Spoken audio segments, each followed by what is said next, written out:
ഞാൻ മഹേഷ് വടക്കഞ്ചേരിയാണ്. മഹേഷ് സ്നേഹാലയം എന്ന യൂട്യൂബ് ചാനലിലേക്ക് എല്ലാ പ്രേക്ഷകർക്കും നമസ്കാരം.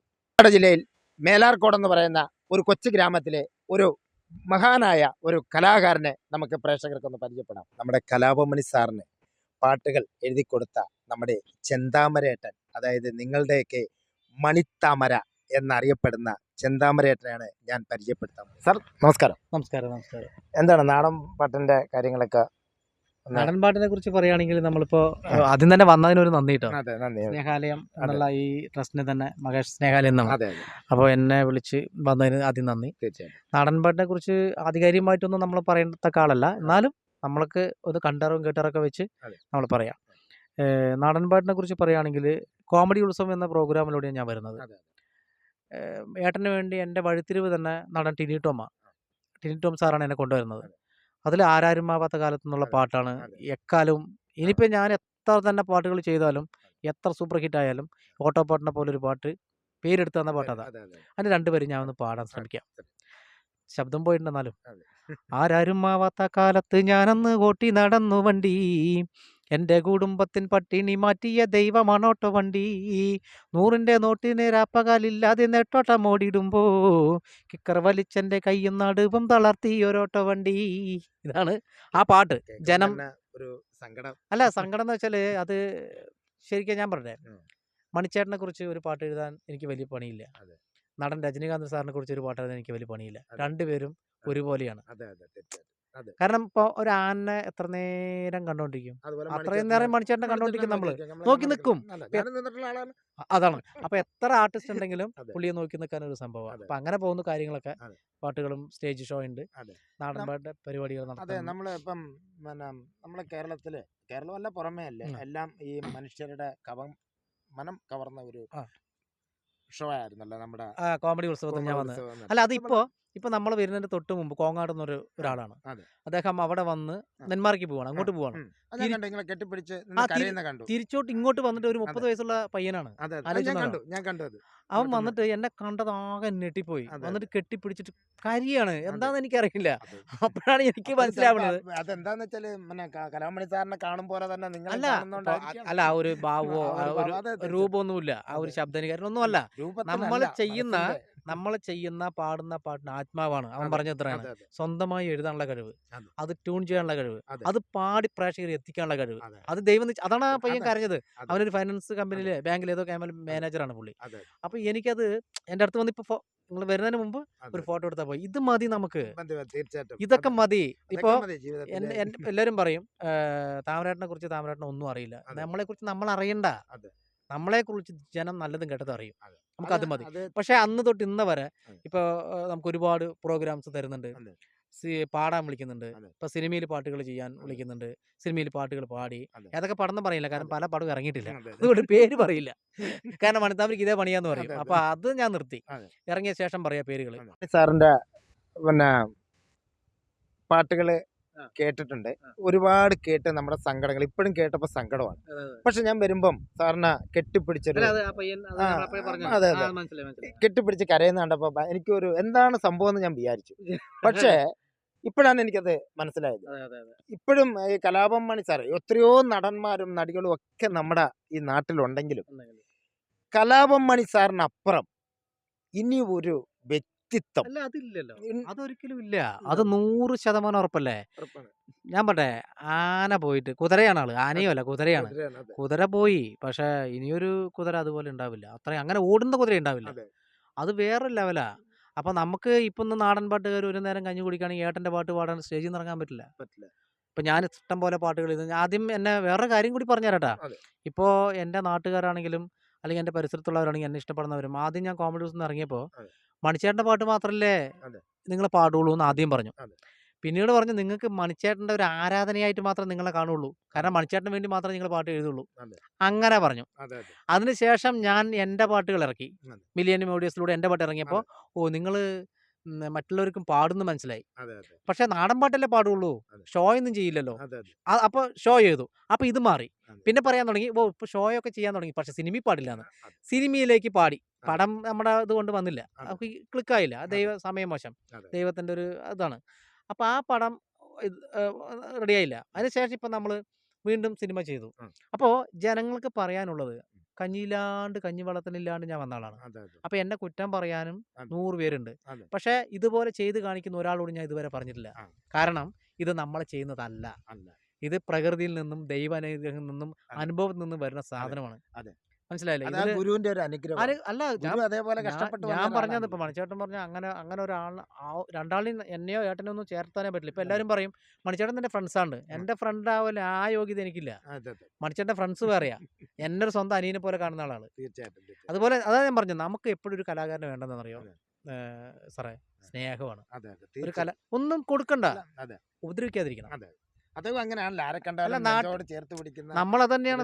ഒരു ഇപ്പൊ ഞാൻ കണ്ടിട്ടുള്ളൂ. ഞാനും അതുപോലെ തന്നെ എൻ്റെ നാട്ടില് കാണുമ്പോ ഇവൻ ഭയങ്കര ഗമയാന്ന് തോന്നും. ഒരു ഗമയോ അല്ല, മൈൻഡ് ഫുള്ള് പാട്ട്, മൈൻഡ് ഫുള്ള് ആലോചന, മൈൻഡ് ഫുള്ള് വീട്ടില് നമ്മൾ മനുഷ്യരാണ്, സാധാരണപ്പെട്ടവരാണ്, പല പ്രശ്നങ്ങള്. അപ്പൊ അങ്ങനെ പോകുന്ന ഒരാളെ കൊണ്ടൊന്ന് വിളിച്ചാൽ സംസാരിക്കുകയാണെങ്കിൽ എനിക്ക് താല്പര്യമില്ല. ഞാൻ കാരണം ഉണ്ടായിരുന്നു പണ്ടൊക്കെ കൂട്ടുകാരന്മാര്, നമ്മൾ ഇതൊക്കെ അതൊക്കെ പോയി. കാരണം അവര് നമ്മളെടുത്ത് കളഞ്ഞു. നമ്മളിപ്പോഴും നമ്മുടെ ആ പഴയ ഓർമ്മകളാണ് നമ്മൾ ജീവിപ്പിക്കുന്നത്. അവരുടെ വിചാരം നമ്മളെന്തോ മാറി അങ്ങോട്ട് വലിയ അങ്ങോട്ട് പൊക്കത്ത് കയറി. ഇതൊക്കെ ആരിനെ കുറ്റം പറയാൻ? തീർച്ചയായിട്ടും ഈ നാട്ടിനെ തന്നെ ഇന്നൊരു മാതൃകയാണ്. അല്ല, അതിപ്പോ സാറ് വന്ന് പറഞ്ഞപ്പോഴാണ് എനിക്കും അത് ഭയങ്കര സന്തോഷം തോന്നി. ഭയങ്കര മാതൃകയാണ്. ഒരുപാട് സ്റ്റേജിലൊക്കെ പല പരിപാടികളും പാട്ടുകളൊക്കെ നടക്കുമ്പം എത്ര ജനത്തിരക്കുണ്ടെങ്കിലും ആ ജനങ്ങൾ എണീറ്റ് നിന്ന് പറയാറുണ്ട്, കലാപമണി സാറിന്റെ ഒരു പാട്ട് പാടിയിട്ട് പോയാൽ മതി എന്ന്. അല്ലേ? അപ്പൊ ഞാനും അങ്ങോട്ട് പറയാണ്, എന്റെ കലാപമണി സാറിന് എന്റെ താമരേട്ടൻ്റെ ഒരു പാട്ടെന്ന് പാടി. ശരി, മണിച്ചേട്ടന് വേണ്ടി ഞാൻ കൊടുത്ത പാട്ട് എഴുതിയ അതൊക്കെ എന്റെ വീട്ടിൽ നടന്ന അനുഭവട്ടെ. പണ്ട് മുത്തശ്ശൻ്റെത്. അപ്പാപ്പം കെട്ടിട്ട വേലീന്ന് പീച്ചിങ്ങ രണ്ടു വലിച്ചിട്ട് മാന്തളും പീച്ചിങ്ങയും കൂടെ വറ്റിച്ച് തിന്നില്ലടി നമ്മള്. മൺകാലത്തിൽ നല്ല മണമുള്ള വെള്ളച്ചോറുണ്ടില്ലടി. മഞ്ഞുള്ള മാസം പിറന്നിട്ട് മുറ്റത്തു പായ വിരിച്ചോണ്ട് അമ്പിളി മാമന നോക്കി കൊഞ്ചി പറഞ്ഞില്ലടി നമ്മള്. പാതി വയർ പട്ടിണിക്കിട്ട് ഒന്നിച്ചുറങ്ങിയില്ലടി പൊന്നെ, പാതി വയർ പട്ടിണിക്കിട്ട് ഒന്നിച്ചുറങ്ങിയില്ലടി. നമ്മുടെ ഈ കലാകാരൻ അഷറഫിക്കായി പറയാൻ വാക്കുകളില്ല. അദ്ദേഹത്തിന്റെ നാവ് തുമ്പുകളിലൊക്കെ അഷറഫിക്കയാണ്. ഈ കലാകാരനും അതുപോലെ കലാകാരനെ സ്നേഹിച്ച, അതെന്ത് തന്നെ ആയിക്കോട്ടെ, ആ ഇക്കാക്കി എൻ്റെ പേരിൽ ഞാൻ ഒരു സല്യൂട്ട്. അല്ല, അത് എന്താണെന്നറിയോ പറയാൻ കാരണമുണ്ട്. മക്കളുടെ പഠനം തൊട്ട് ശ്രദ്ധിക്കും, എന്താണ് വീട്ടിലെ അവസ്ഥ. അപ്പോൾ ഇങ്ങനെ ആ സമയത്ത് നമ്മളൊന്നും, ഞാൻ പറട്ടെ, ഓരോരുത്തർക്ക് ഇരിക്കാൻ വീടില്ല. വീട് വെച്ച് തരാൻ പറഞ്ഞു. എനിക്ക് ഫോൺ ചെയ്ത് വിളിച്ചു, അമേരിക്കുന്ന ഒരു ടീമുകൾ വിളിച്ചു. ഞാൻ പറഞ്ഞു വേണ്ട, എത്രയോ പാവങ്ങൾ ഇവിടെ ഉണ്ട്, അവർക്ക് വീട് വെച്ച് കൊടുക്കും. മരുന്നില്ലാത്തവരുണ്ട്, സത്യം. നിങ്ങൾക്ക് ഇപ്പം ഈ ചാരിറ്റി ചെയ്യുന്നില്ല സാറ്? സുഖസുന്ദരമായിട്ട് ഒരു വീടും കെട്ടി സന്തോഷപ്പെട്ട് നടന്നാൽ പോലെ, വല്ല പണിയും ചെയ്തിട്ട്. അപ്പൊ അതേപോലെയാണ് നമ്മൾ ചിന്തിക്കുന്നത്. നല്ല ആരോഗ്യം ഉണ്ടാകുമ്പോൾ, നല്ല ഒരു ആരോഗ്യം ഉണ്ട്, എനിക്ക് പാടം തൊണ്ടയുണ്ട് സാർ, എനിക്കിപ്പോൾ വേണ്ടെന്ന് പറഞ്ഞു. വീട് വെച്ച് തരണ്ട, വേറെ ആരെങ്കിലും ചെയ്തോളി, ഞാനും പാവപ്പെട്ടവനാണ്, ചെയ്യണ്ട പറഞ്ഞു. അതുപോലെ ശേഷം അതിനും വീണ്ടും എനിക്ക് പിന്നീടും വന്നു, നമുക്ക് ആ വീട് പണി തുടങ്ങണ്ടേ എന്ന് പറഞ്ഞു. സാറേ, ഞാനത് മക്കൾ രണ്ടാളും പഠനമാണ് എൻ്റെ ഏറ്റവും വലിയ ഉന്നം. അപ്പോൾ അവരുടെ ശ്രുതിനും സുബിനും, വൈഫ് ശാന്തി. അപ്പം ഞങ്ങൾ 4 പേരും കൂടി ചേർന്നിട്ട് ഒരു സ്വപ്നം ഉണ്ടാക്കി വെച്ചിട്ടുണ്ട്. അത് ഇന്നില്ലെങ്കിൽ നാളെ സുഖസുന്ദരമായിട്ട് പോവാണി അല്ലേ? ഇങ്ങനെ പോവാണി, പൂവണിയില്ലേ? തീർച്ചയായിട്ടും. ഒരാളെ ദ്രോഹിക്കാനും പറ്റിക്കാനുള്ള മനസ്സില്ലെങ്കിൽ നമുക്ക് ഇത് ഈശ്വരൻ അനുഗ്രഹിക്കുമെന്നേ. ഗുരുവേട്ടൻ്റെ ഒരു പാട്ടൊന്ന് പാടി. ഇനി അടുത്ത പാട്ട്, ഗുരുവേട്ടൻ്റെ പാട്ട്. ചാലക്കുടി ചന്തക്ക് പോകുമ്പോ ചന്ദന ചോപ്പുള്ള മീൻകാരി പെണ്ണിനെ കണ്ടേ ഞാൻ. ചെമ്പല്ലി കരിമീൻ ചെമ്മീന് പെണ്ണിന്റെ കൊട്ടല് നെയ്യുള്ള വിളക്കണ മീനാണേ. അടിപൊളി പാട്ട്, സാർ. പിന്നെ നമ്മുടെ ഈ നാട്ടില്, അതായത് സാറിന്റെ കലാകാരന്റെ നാട്, ഈ നാട്ടില് എങ്ങനെയാണ് നാട്ടുകാർക്ക് എന്ന് പറഞ്ഞാൽ, നാട്ടുകാർക്ക് ഒരുപാട് പേർക്ക് നമ്മൾ ഇഷ്ടമുണ്ട്. മേലാർകോട് പഞ്ചായത്ത് എന്ന് പറഞ്ഞ ഈ സ്ഥലത്ത് കാണാൻ ഗംഭീരമായ പ്രദേശമാണ് മേലാർകോട്. അതേപോലെ തന്നെ നാട്ടുകാരും നല്ല ആൾക്കാരാണ്. കാരണം പിന്നെ ഉണ്ടാവും, ഇപ്പോൾ അതെല്ലാവരും ഉണ്ടാവും. ഒരു കലാകാരൻ വളരുമ്പോൾ സ്വന്തം തൊഴുത്തിൽ പ്രശ്നങ്ങളുള്ളൂ, മറിച്ച് മറ്റുള്ള പോകുമ്പോൾ പശുക്കൾക്ക് ഒരാൾ കുത്താനോ ചോദിക്കാനൊന്നും വരില്ല. ഈ തൊഴുത്തിൽ കിടക്കണതാണ് സാറേ ഭയങ്കര പ്രശ്നം. ഒരേ തൊഴുത്തിൽ കുറച്ച് ആൾക്കാരുണ്ട്, ഇവരാണ് കുത്തല്, വേറെ ആർക്കും ഒരു പ്രശ്നമില്ല. അതായത് ഇപ്പൊ മേലാറോഡ് പഞ്ചായത്തിൽ തന്നെ ആ ഗ്രാമത്ത് മറ്റുള്ള സ്ഥലത്തൊക്കെ ഞാൻ CD വിറ്റ ആളാ. താഴക്കോട്ടുകാവിന്റെ ചരിതം എന്ന ആൽബം ചെയ്തിട്ട് രചന, സംഗീതം, ആലാപനം, സംവിധാനം, പണിയെടുക്കൽ, പോസ്റ്റ് ഒട്ടിക്കൽ, ആ CD ഞാൻ തന്നെ എന്റെ സൈക്കിൾ അട്ടപ്പെട്ടി കയറ്റി വെച്ച് ചവിട്ടിയിട്ടാണ് ഞാൻ കച്ചവടം ചെയ്തത്. അപ്പോൾ ഇങ്ങനെ ഒരാൾ ഉണ്ടാവുമെന്ന് എനിക്കറിയാം, ഉണ്ടാവുമായിരിക്കാം. അപ്പൊ അത്രയും കഷ്ടപ്പെട്ട് വന്ന എനിക്ക്, ഞാൻ വിദേശത്തും മറ്റുള്ളവരൊക്കെ പോകുമ്പോഴും എന്നോട് ചോദിക്കുന്നത് മേലാർകോടിനെ പറ്റി പറയുന്നുണ്ടല്ലോ, അത് ഒരുപാട് സ്ഥലങ്ങളിൽ മേലാർക്കോടിനെ കുറിച്ച് ഭയങ്കരം സാറിനെ പോലും മറ്റുള്ളവരൊക്കെ പോയിട്ട് ഞാൻ മേലാർകോടിനെ കുറിച്ചാണ് പറഞ്ഞത്. മേലാർക്കോടിനൊരു അഭിമാനമാണ്. അല്ല, അത് ഇപ്പൊ എന്റെ അടുത്ത് ആൾക്കാർ പറയുന്നുണ്ട് അത് ഭയങ്കര സംഭവം കേട്ടോ, അത് ഭയങ്കര കാര്യമാണ്. അല്ല, സാധാരണ എവിടെയാ വീട്? പാലക്കാട്. അങ്ങനെ പറയാ.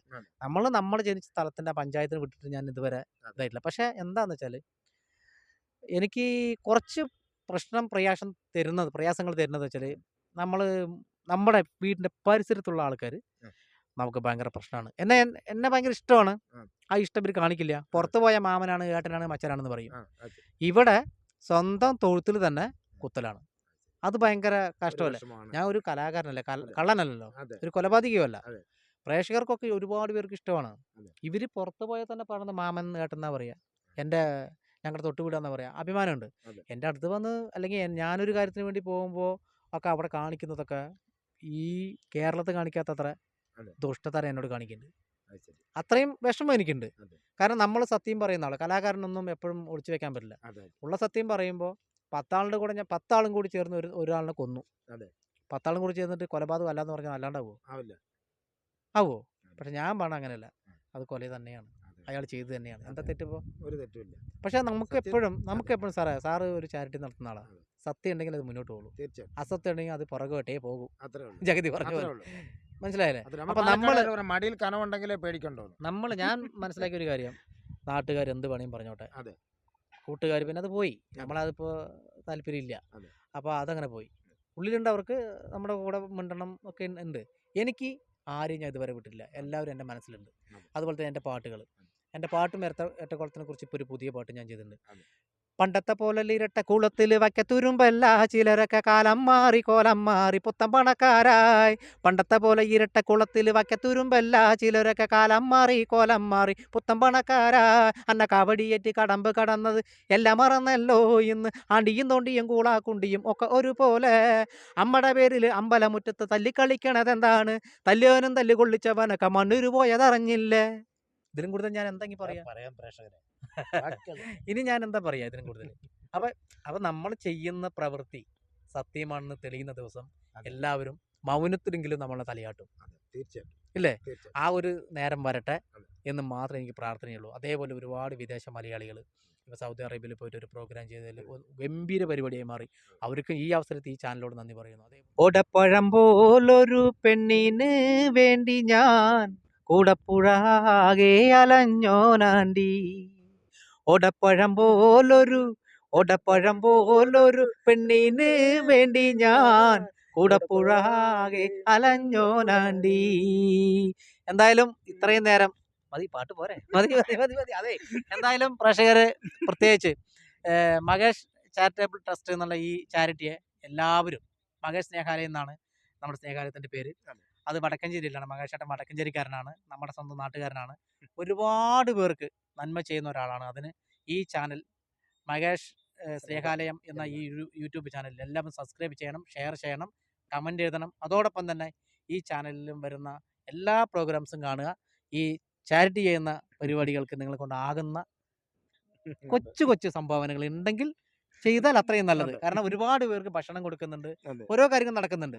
അതിന് എല്ലാവരും കൂടി ഒന്നിച്ച് നിന്ന് ഈ ചാരിറ്റിയെ, ഞാൻ ഉറപ്പായിട്ടും ഈ ചാരിറ്റിക്ക് വേണ്ടി ഞാൻ എന്തും ചെയ്യും, എന്നെ കൊണ്ടാവുന്നത് ചെയ്യും. ആളെ സഹായം കേട്ടോ, പൈസ എൻ്റെ ഒന്നുമില്ല, ഞാൻ പാവപ്പെട്ട കലാകാരനാണ്, ആകുന്ന സഹായം ചെയ്യും. അത് മാത്രമല്ല, നിങ്ങളും അതോടൊപ്പം സപ്പോർട്ട് ചെയ്യണം മകേഷ് സാറിനെ എന്നുള്ളത് പറഞ്ഞുകൊണ്ട് നമ്മൾ രണ്ടാളും കൂടെ നിർത്തുന്നു തൽക്കാലം.